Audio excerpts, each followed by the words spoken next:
A very good evening, all. This is Dr. Sepuri Krishnamohan. I'm a practicing endocrinologist, Kurnool. And a very good evening, my friends and my fellow colleagues. This is a pleasure to be with you on this evening, to be a part of the this webinar program. The topic being the insulin. And today I am going to talk about the burden and the reality of diabetes management in India and choosing a patient-centric insulin regimen. Yeah, now you can see the burden of diabetes in India. It is almost India was heading until 2012 with number one rank in the world as far as the number of cases of diabetes were concerned until 2012. The WHO, the World Health Organization, has accredited India as the capital city of world diabetes is India. That was our accreditation from WHO with regards to the number one rank in the position of holding the highest number of diabetes, let it be T1DM or T2DM or any other gestational or any other types of diabetes. Now, after 2012, China has taken over India, and now we are in the rank number 2 with 77 million people and adults with diabetes as of now 2019. This was the reference was taken from the Atlas 9th edition of the Atlas of the International Diabetes Federation 2019. The first country in the world with highest and the largest number of diabetes is China with 116.4 million, and India is second with 77 million, and the US being the third with 31 million, and the Pakistan with fourth position with 19.4 million, and the Brazil being 16.8 million, and the Mexico with 12.8 million, and the Indonesia with 10.7 million, and Germany in the 8th position with 9.5 million cases of diabetes, and the Egypt with 8.9 cases, and Germany with 9.5 cases, and the last, the 10th country will be the Bangladesh, and it has got the population, diabetic population of 8.4 million. So this is the reference taken from the Atlas of International Diabetes Federation 9th edition, that is 2019 census. So the cost of burden, the cost of this diabetes care burden in India is somewhere around 7 billion US dollars. See, I'm very bad at mathematics. That's the reason I've become a doctor. So I cannot even calculate how much this $7 billion will be. Like approximately a dollar is around 70 to 74 rupees nowadays. 7 into 7 is 49. If you put it as 50 rupees, 50 also. And it will be somewhere around some, how many zeros we have to put after that, at 20 or 30, I don't know. It is around 7 billion US dollars the Indians are spending for their diabetes care. And the projected figure, the projected figure by 2045 by the IDF in India will be 134.2 million adults. That is the estimation of this thing. So you can see the bar diagram of 2019 and 2045, and the exponential the breakout of diabetes is to a tune of 74.28%. And very unfortunately in India the scenario is that more than 4.39 crore people with suffering from T2DM, they do not know that they have diabetes at all. This is the very tragic part of the scenario. And every 2 in 3 people, every 2 in 3 people have at least one complication related to diabetes. So roughly around 1.01 million diabetes related deaths in India occur annually. And today's agenda being the Indian realities of T2DM management. I'm mainly going to talk about these 3 Indian realities of T2DM management, balancing the glycemic needs through insulin premix and co-formulations, and insulin co-formulation a step forward in innovation.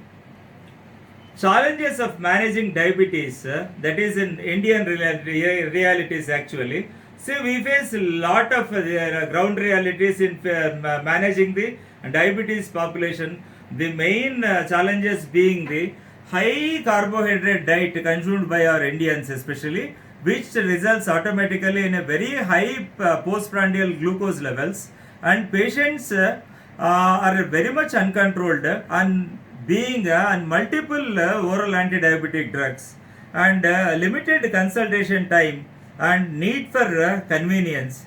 And what is lacking here is the slide doesn't show all the realities actually. The expertise in treating diabetes is lacking in India. And the last point I would like to stress is the clinical inertia. That is the biggest point. The clinical inertia is the biggest point where we are failing to manage the diabetes in a, that may be on the part of the doctor, that may be on the part of patient. So that results in a difficult and challenging task in managing the diabetes. Moving on to the next slide. So you can clearly see the high carbohydrate diet is a perpetual reality in India. Whatever part you take, either the north or the south or the east or the west, you see the typical our Indian scenario shows the central India also. The round shows the total carbohydrates in dark green, and the light green is total consumed proteins, and the very light is the total fats that is consumed by Indians. If you see that, like most of it is carbohydrates. More than 60 to 70 to 75% on an average. It's around like 63% in the north, the carbohydrate, and 61.8 in the west, and 65 in the east, and central India consumes around 67. See, with less of protein and more of fats. See, this is a contradictory picture where we are supposed to take less carbs and more proteins. This is a paradoxical scenario we see in India. We consume the highest number of carbohydrates. Our calories basically they come from carbohydrates rather than the proteins, and we consume a lot of fried and deep fried items, and we are accustomed to this particular westernization. That is the pizza culture has come, the burger culture has come, the KFCs have come, the McDonald's have come. The Coca-Colaization and McDonaldization has spoiled the entire world, especially the Indian subcontinent. So comparison of the percentage, this Indian scenario with the Western diet, you compare how much of carbohydrates we are consuming. In the rural area, we are consuming about 70% of carbohydrates in the rural area, and the urban area is no much different. Okay, it is 71%. So more or less, and we are consuming proteins. You see, this is only 11% either in the rural setup or in the urban setup. Usually the protein consumption should be according to the recommended dietary allowances by any of these authorities like ADA or American College of Endocrinology or AAS, that is American Association for the Clinical Endocrinologist, or ASD, any international authority says 1 gram per kilogram body weight of that person is the right amount. Suppose the person is weighing around 70 kilos, those 70 grams of protein is required for that particular patient. Whereas we are consuming 13% of fats and 11% of total diet includes in the rural setup, 76% goes to carbohydrates and 13% is the fats and 11% is protein. Whereas in the urban setup, it is 71% carbohydrates, whereas 18% goes to the fats, and we are consuming a meager portion of protein, that is 11%. And when compared to the Western scenario, you can see they are consuming only 39% of this, because the staple diet in the Western scenario is the bread, and they consume a lot of fats also, because of this. The urbanization has developed. Even in the like westernization is real westernization. They are still consuming less proteins when compared to that, though they take meat and all. but still it shows, the figure shows only the 17% of their diet consists of proteins, whereas the 43% is with fats. So that's the reason why they are actually so chubby, so bulky, and roughly around the 60 to 75% of the energy intake in Indians is through carbohydrates, which is present in the diet. So we move on to the next slide. The adherence to lifestyle modification measures is very poor in India. Actually, see, the multiple studies, like, okay, I have shown. This is a study that Diab Care India 2011 it was conducted by Dr. V. Mohan, the Mohan's Diabetes Specialties Chennai. He has conducted a wonderful study, and that is called Diab Care India 2011, where 6,168 T2DM patients were enrolled, and only 54.6% of the patients were compliant to dietary advice. That is 1 in 2. So one was not compliant, one was compliant. Only 37.2% they followed the advice with regards to exercise. That means only 1 in 3 followed the exercise, 1 in 2 only followed the diet. The main fundamental this thing of the management of diabetes or hypertension or dyslipidemia, or even to prevent the coronary artery disease or the atherosclerotic cardiovascular disease, which includes the stroke also, is the fundamental is lifestyle modification. That is, diet and exercise, they form the integral part of this particular management of diabetes. Then only comes the role of oral drugs or insulin or whatever it may be, the injectable GLP-1 receptor agonists also. So from this study we can see the lack of exercise is maximum, and the age and the smoking and the other comorbidities like positive family history and dyslipidemia, obesity and hypertension. So I would like to stress upon this particular slide. Not only the LSM, there is a comprehensive term called TLC, that is therapeutic lifestyle changes. That is what is more required for the management of diabetes or hypertension or dyslipidemia or obesity, or you want to prevent cancers, you want to prevent the atherosclerotic cardiovascular disease, or you want to prevent the strokes and all, anything, well, let it be coronary artery disease, whatever it may be. If at all you want to control all this, you have to add 3 more things to this lifestyle modification. That becomes a therapeutic lifestyle changes, that is TLC, that is diet and exercise and reduction in the weight, cessation of smoking and cessation of alcohol. This constitutes the complete picture of management of diabetes or the any other lifestyle diseases, the non-communicable diseases per se. And good dietary and exercise practice would help to tackle the hyperglycemia. Practically, a few patients can significantly change dietary habits and accept the exercise. Let's move on to this. High HbA1c is seen even in the treated patient, the patients, which has become the biggest challenge for a clinician. As clinicians, we daily see this particular scenario. Even though we advise the diet, exercise, reduction in the weight, cessation of smoking, cessation of alcohol, what sort of drugs you use, that is anyway, starting from the metformin and adding a sulfonylurea, adding an alpha glucosidase inhibitor, adding some insulin to that, or adding some low dose pioglitazone where it is not contraindicated. Even the addition of DPP4 inhibitors, the latest drugs, where addition of SGLT2 inhibitor, even the addition of GLP-1 receptor agonist also is not going to make a big change, because the patients are not habituated to this type of practicing the TLC in a proper way instead of repeated counselings. That is the reason why we see high HbA1c even in the treated patients, which is becoming a big challenge for us, and we need to just come over this crisis. And coming to the second point, today's agenda, the balancing the glycemic needs through insulin, that is premix or and other co-formulations.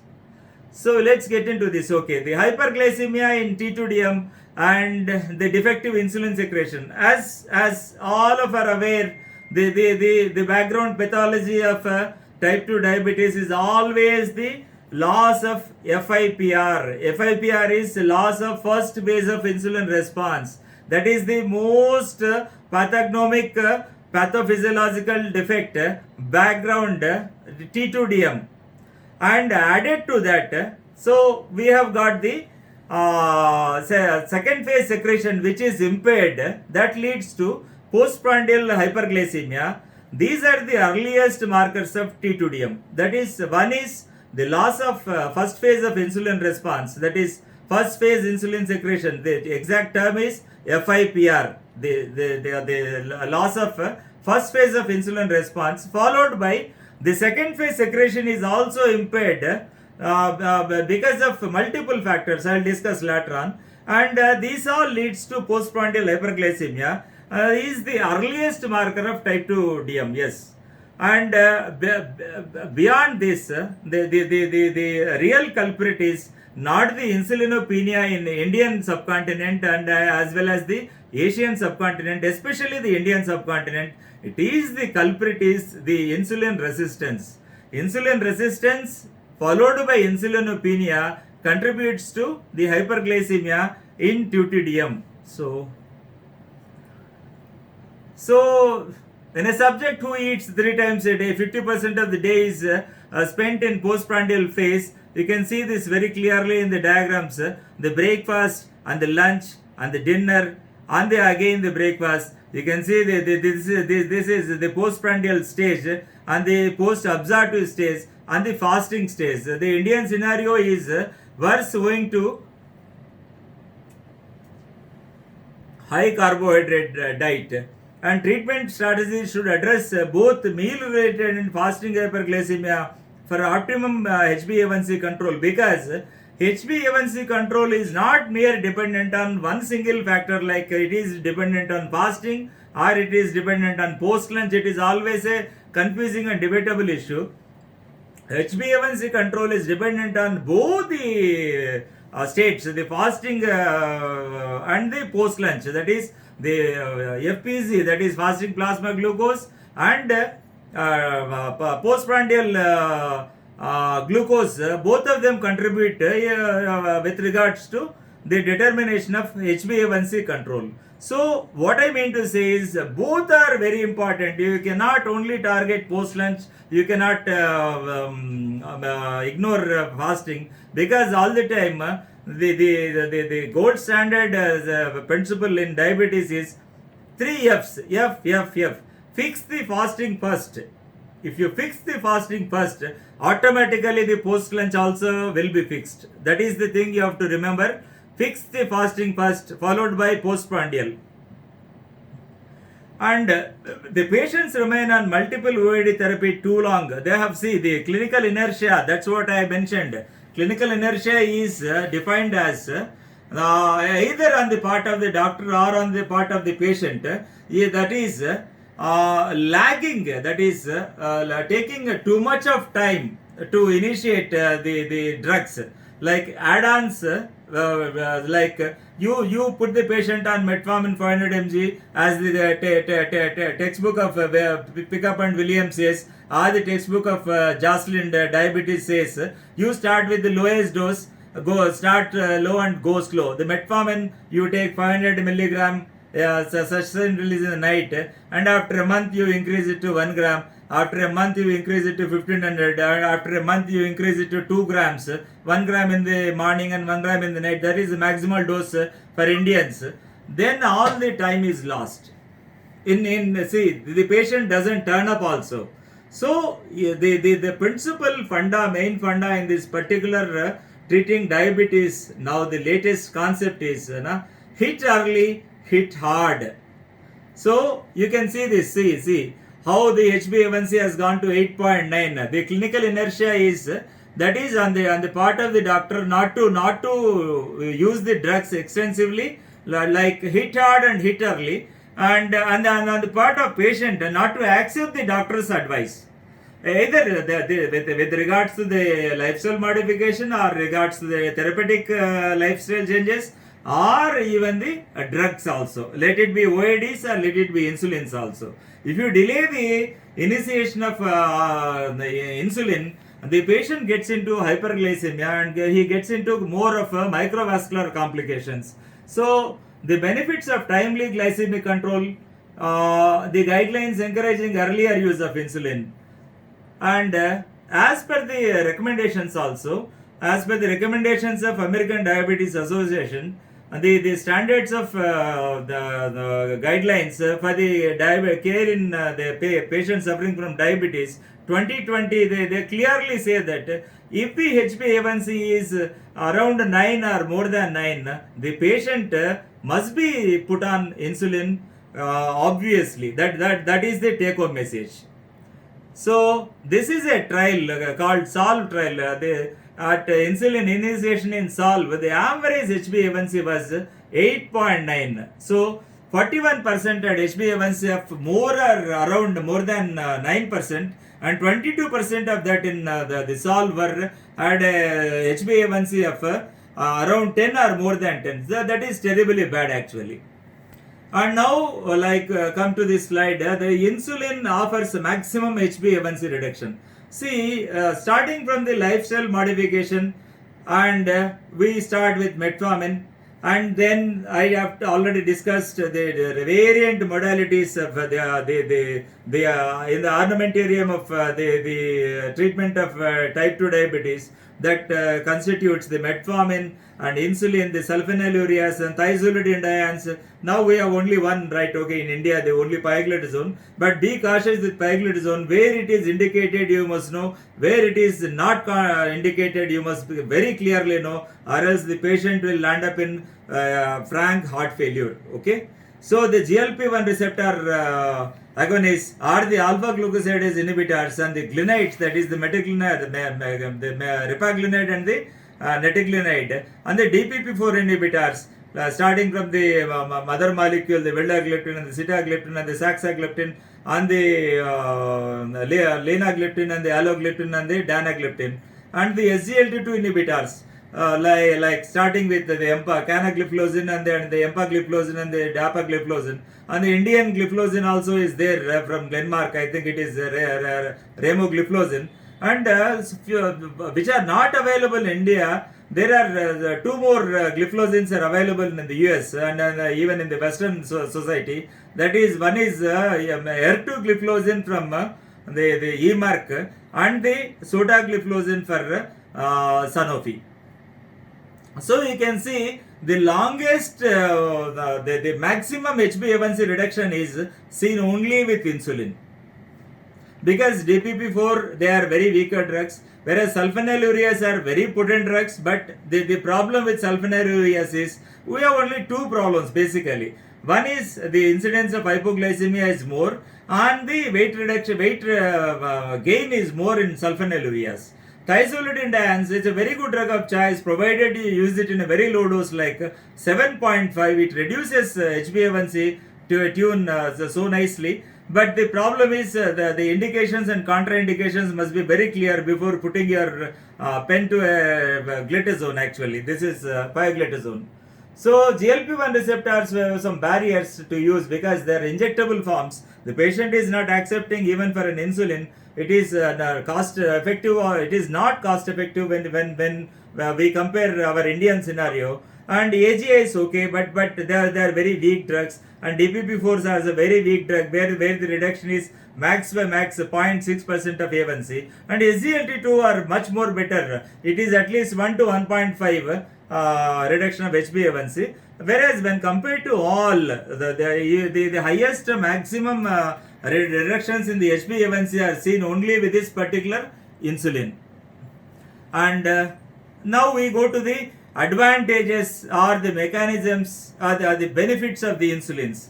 Besides, the insulin has got so many benefits. You can see here, it's anti-thrombotic actually, it is antioxidant, and it is anti-inflammatory, and it is cardioprotective and neuroprotective and anti-apoptic,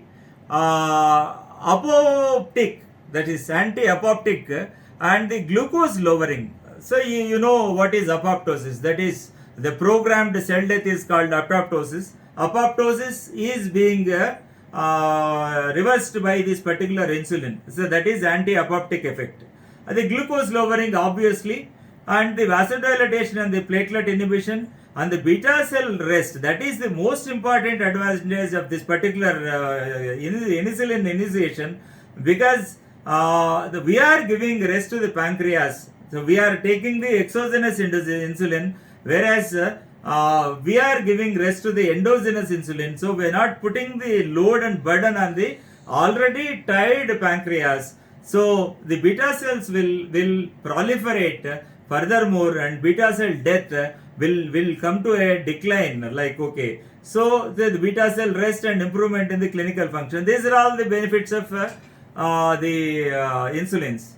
And good glycemic control, it all matters. So the gold standard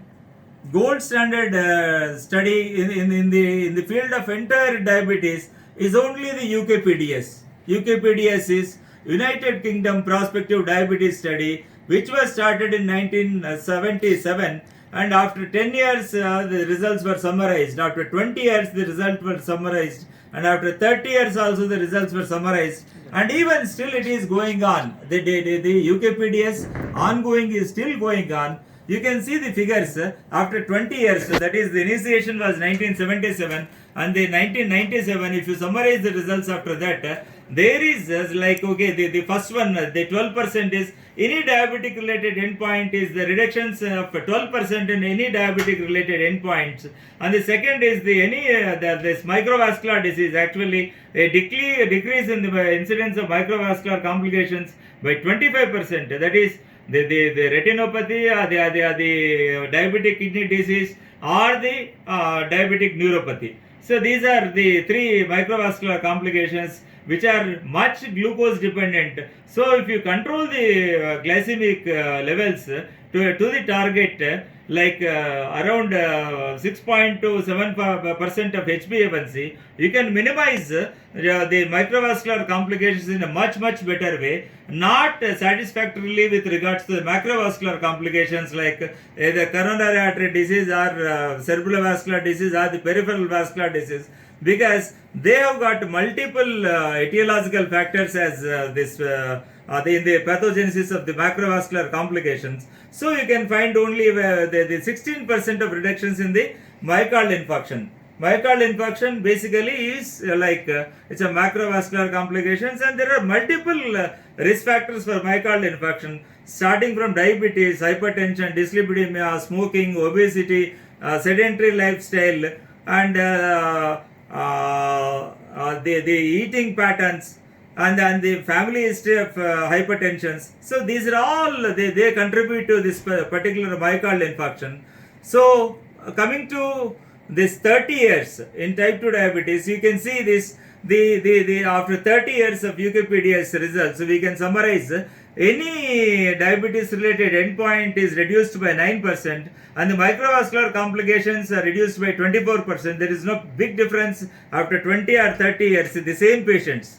And there is a reduction of 15% in the incidence of myocardial infarction. So 16% after 20 years, and it is 15%. Statistically, it makes no difference. Whereas this microvascular also, it is 25% after 20 years and 24% after 30 years in UKPDS. So the RSSDI 2019 recommendations for insulin initiation in patients with type 2 diabetes. So breaking treatment inertia, that's what clinicians inertia, not clinical. I come to straight away the clinicians inertia, and timely insulin initiation provides better glycemic control. The RSSDI recommendations for insulin initiation in patients with type 2 diabetes. The RSSDI and ESI, that is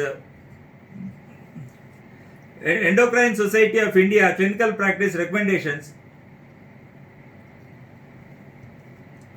for the management of type 2 diabetes mellitus. This is 2020 recommendations.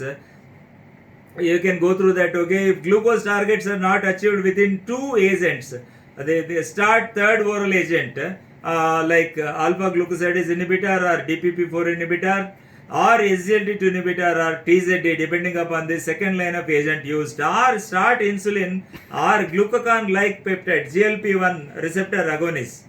And insulin therapy should be considered in all patients failing to achieve glycemic targets on 3 oral agents.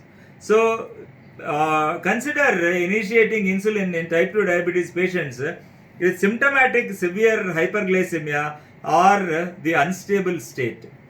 So don't hesitate to start insulin. See, you wait until 3 drugs, whatever it may be, and the latest recommendations, what they say is you have to go with 2 conventional drugs like metformin or sulfonylurea or something else, and the third agent should be a novel agent, like it should be either from the basket of DPP4 inhibitor or an SGLT2 inhibitor or the GLP-1 receptor agonist. If it is not controlled, it is time to switch over to insulin by adding insulin, continuing the existing OADs. So initiate with once daily, the multiple regimes of insulin initiation is, you start with the best thing is once daily basal insulin, or once daily premixed or co-formulations of insulin, or twice daily premixed. I would always like once a day premixed. I don't think it's rational actually. Say biphasic premixed always should be twice a day. Either alone or in combination or with the other OADs. That's what I said. So you can continue the OADs. It doesn't mean that you are initiating insulin. You need to stop metformin, you need to stop your sulfonylurea, or you need to stop your DPP4 inhibitors. With the existing OADs, you can add up your basal insulin or a biphasic premixed insulin, or the novel insulins, the analogs have come. The insulin degludec has come, the basal insulin glargine prior to that was there, and now the degludec plus insulin aspart combination has come in the form of Rhizodec. These are all the analog insulins. Though they are costlier, they have got their own benefits based upon the patient's age, clinical features, glucose profile, risk of hypoglycemia, and patient preference. See, alone insulin we rarely use. The exceptions being, one is the hyperglycemic emergencies. That is either in the diabetic ketoacidosis or HHNS. These are the 2 conditions where we exclusively go for only insulin. No other oral is recommended. And in some conditions wherein the patient lands up in a very acute illness, like the hospital admissions because of various reasons, and where the comorbidities like the complications, the patient has already got into complications like the microvascular or macrovascular life endangering complications, and then the patient has to be on, or even before surgery, during surgery, the preoperative, the intraoperative, and the postoperative. These are all the conditions where the patient has to be only on insulin, and you cannot put the patient on metformin for the fear of meager chances of lactic acidosis. And are patients on basal insulin attaining glycemic targets? It's a questionable and debatable issue. And absolutely, I say no. The total glycemic targets cannot be achieved only with basal insulin, provided a basal insulin is used along with the 3 or 4 or 5 agents, the oral agents. And the conclusion is, okay, you have a nice article on this, diabetes research and clinical practice from IDF, you can see.